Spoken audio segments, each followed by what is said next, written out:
Hi, my name is Heather Hooper. I am a 6th grade educator in Central Indiana, starting year 24, and welcome back to my channel.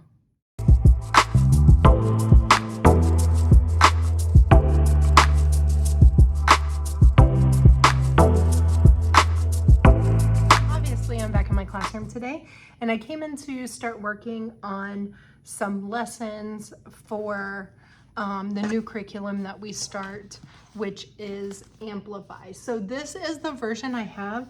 It doesn't really tell me which version it is. This was printed in 2024, if that helps. My teacher manual, it says, it's just teacher edition, but it was in 2020.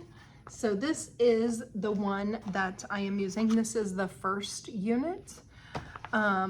So I've only worked on the very first lesson, and it took me forever because I am trying to figure out how I want to do things.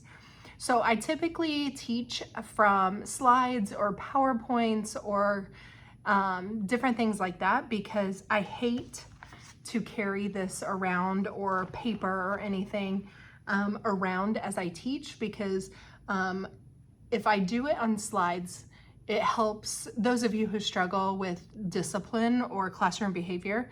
I should say not discipline, but classroom behavior.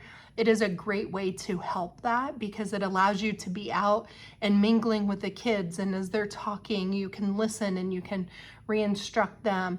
But it doesn't keep you strapped to like your desk or being up front because you're holding a book the whole time or whatever the case may be.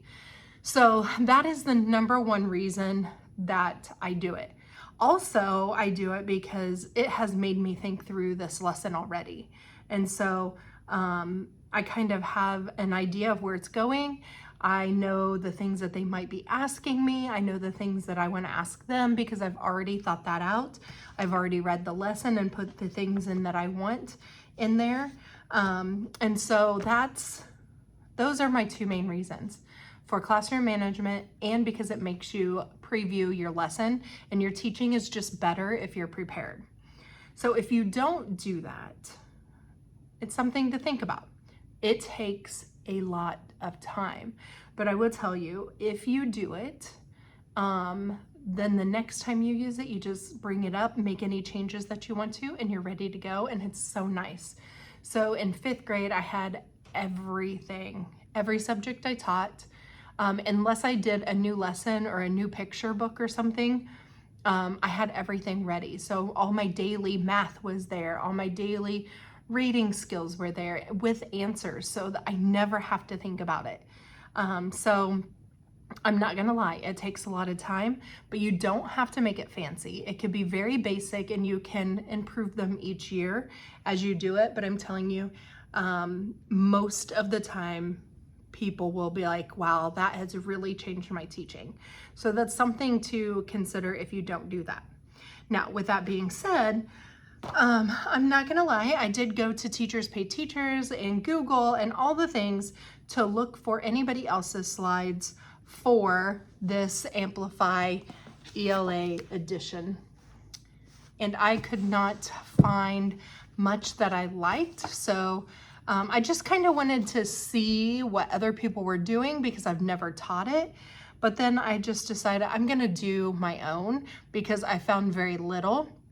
One of them that I found had the pictures from like the book and the questions from the book, and I just felt like if you're selling that, isn't that copyright laws? I don't know. I just found that weird. So I'm going through things, and as I'm doing that, I'm changing the wording but still saying the exact same thing. I'm not putting pictures in or anything like that because I thought if I'm doing the work, maybe I can sell it. I don't know if people will be interested. I don't know if they'll find it. I will do my best, but that's kind of what I'm thinking. I haven't completely decided. I do have a Teachers Pay Teachers account from years ago.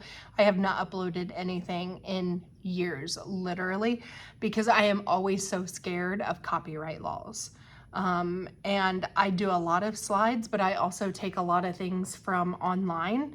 And so I know I can't sell it. And if I just copied everything from this, I wouldn't be able to sell it. So I think I figured out kind of what I'm gonna do. So I'm gonna show you my first set of slides. And if you've taught Amplify, let me know your thoughts. If you haven't, it's not as much help. I will tell you, it's not super appealing to look at. It's a lot of text. However, this is the one I would sell. The one I'm gonna make another copy for myself, and I'm going to put the pictures in. So for example, and I could probably do it from my search online, but just so I can be sure I am not copywriting anything, I'm not even putting a picture of a picture book that I'm going to use to introduce the unit. This is something that's not in there, but it could go either way on even just using a picture of this. I think I could take my own picture and put it in there, but it's just easier. If you want it, you can add it to it. Just the same as like the pictures from the book. And I'm sure, I know they have slides, so people say, I know in K through 5 it did because I thought I was teaching 5th grade. I've seen some people say in the middle school grades, they don't see the slides. People say they're there, but people can't find them. I don't know. So they may be there or may not be there, but even in other curriculums, I find myself changing them because they're not appealing to look at anyway. So, you know, for example, like I wouldn't be taking this picture and putting it in this slideshow that I'm going to sell, but in my own, I will add that picture so I don't have to carry the book around, and I can just teach from the board and use my laser pointer and just talk about it that way while being out with my kids instead of just being stuck at the board. So then those kids in the back don't have the same opportunities to misbehave because you can roam around. So there's that. But I'm going to quickly show you and you tell me what you think. Okay, so here is my slide deck. I have 16 slides. Again, this is just for, this is not unit 2. This is unit 1, but lesson 2, because lesson 1 is just like an introduction. So let's fix that. Goodness, hopefully I can get this right. Okay, so this is just like the title page for it. Okay, simple. That is the title of the lesson. So what grabs your attention? So the first thing that I'm going to do is I'm going to read the book, A Moment in Time. And this is the book that I'm talking about. And just tell them as I read this book, what do you notice about the author's writing? I just want them to notice that it really is just a moment in time that the author is looking at. Then we go to some questions after we read it. So what is the moment the author focused on? Which of the 5 senses does the author use? What words or details stood out to you? And what moment stood out to you? So they will have some discussion on that. We will talk together about that. Next, we go into the lesson that is in Amplify. And so I'm telling them what they are going to be working on. So this is the beginning of the lesson. It's even titled Overview. And so I'm just telling them to think about a personal moment in time, one that made you sweat or made your heart beat a little faster. Maybe it's a time that you remember the kindness of a friend or a stranger, and what moment stands out to you. So I'll let them chit chat a minute, and I'll pick on a couple to share a quick story. I'll probably come up with one even on my own. Then we go on to the next question. So in the book, the question isn't what do you see happening in this picture? It is what's happening in the picture. So I have changed it. I mean, it's not a big change, but I didn't just copy it from the book, so I'm hoping that that's okay. I didn't put the picture in because we can just look at that together. I haven't decided. I may put the picture in, I may not. because I could put it right here and have it disappear when I click the next time. So I'm still deciding on that, but regardless, we have the picture. I can look over the shoulders of kids so I don't have to carry the book around, or it is a pretty thin teacher's book. I could take it around with me. So again, I haven't decided. So they will look at the picture. We will talk about it. What do you observe in this picture? Again, it's just minorly changed from what's in the book. It can be kind of hard to focus on it because there's so much happening in one picture. So again, this comes from the textbook, but it's not worded the same. And then it tells you to turn to page 6, and we look at a second picture and we kind of do the same thing. What do you observe? And then we talk about those things and we write a description together. Because this is supposed to move so fast, I decided that I'm just going to write a description instead after I take their ideas, and then I'll be like, okay, here's my description, which is very basic. What can we add to it? What can we change to make it even better?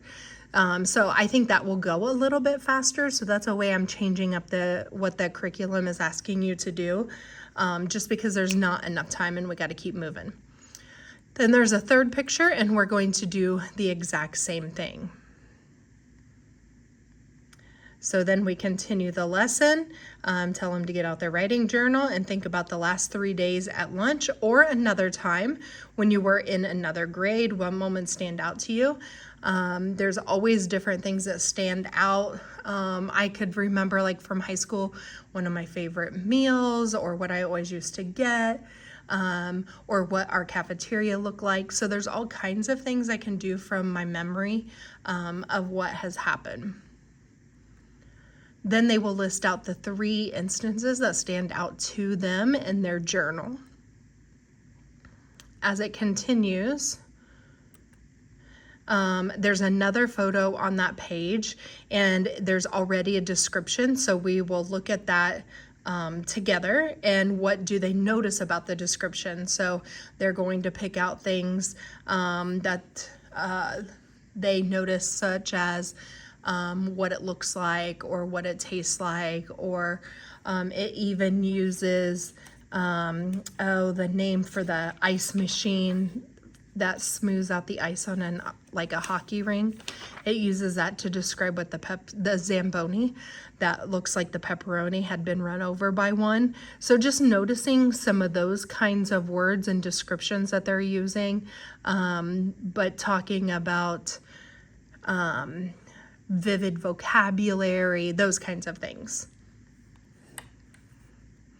We could talk about describing her face, or how something smells, or what it tasted like, and using our senses. Next,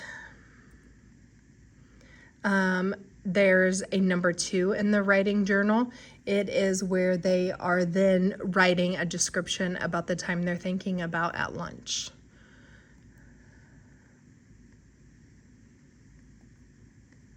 Was the same, right? Did that come up twice?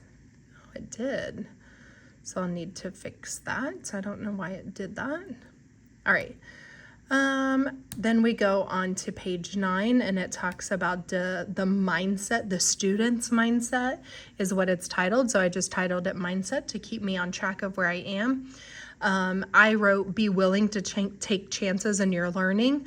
What the mindset says in the book is take academic and social risks.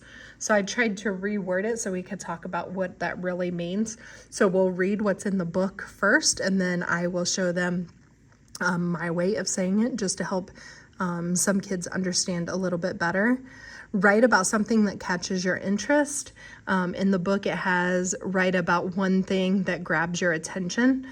This will help you with that moment and the description of it. This comes similarly from the book. Carefully read, pay close attention, and share your ideas instead of read carefully, observe closely, and share what you think. Show your classmates how they make a difference. Show your classmates the impact they are making. And then I have the 5th one, write with your audience in mind and read while thinking about the writer's purpose. So both linking reading and writing together. In the book, it says, write with the reader in mind, read with the writer in mind. So I'm just changing it a little bit, just to make me feel better about not taking their exact words. So I'm just paraphrasing what they have. So then I'm going to go back to the moment in time and talk about which of the mindset rules did the author do, what did they notice, and I want them to really see that she focused on that moment of time that grabbed her attention, and we'll talk about how we see that's what the author did, blah, blah, blah.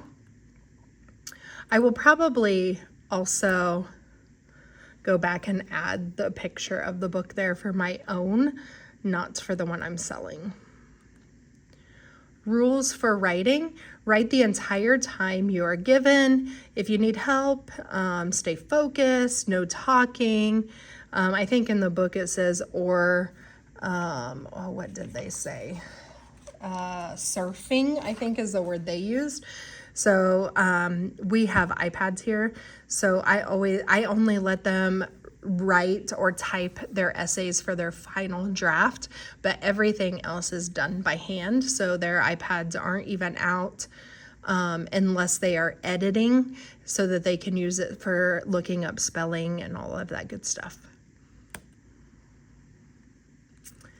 Then it goes into their writing that they're going to write for 10 minutes. The goal is at least 100, and don't know what to write because writing makes you nervous. Remember, it doesn't have to be true.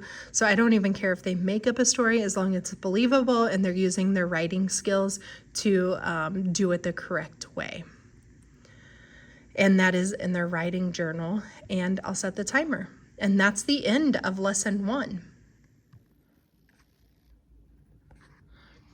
All right, so that's what I worked on today. I mean, I'm not gonna work ahead for everybody else. I will just maybe post them as I get them done, and then maybe, lump them together as like a bundle when I get them all done, but then sell them individually as I go. I think that's what I'm gonna do. What do you guys think? What are your thoughts on that? Do you think it's changed enough that I am not going to get in trouble for copyright laws? That's what I'm most nervous about. That's why I never do anything for Teachers Pay Teachers, and I create a lot of things, but I'm always afraid that I missed something and I took it from something else, and I don't want to get in trouble for copyright violations. So let me know your thoughts, and I'm gonna keep trucking on these. So I might just use the ones I create for you guys and add to it for next year, because it's a lot of work.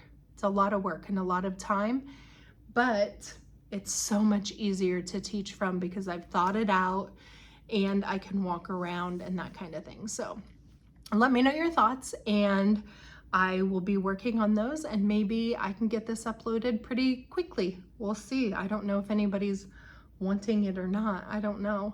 But anyway, I hope that you have a fabulous day, and don't forget to click subscribe and like the video to help me get more traction, to get more people to my channel. Leave a comment about your thoughts.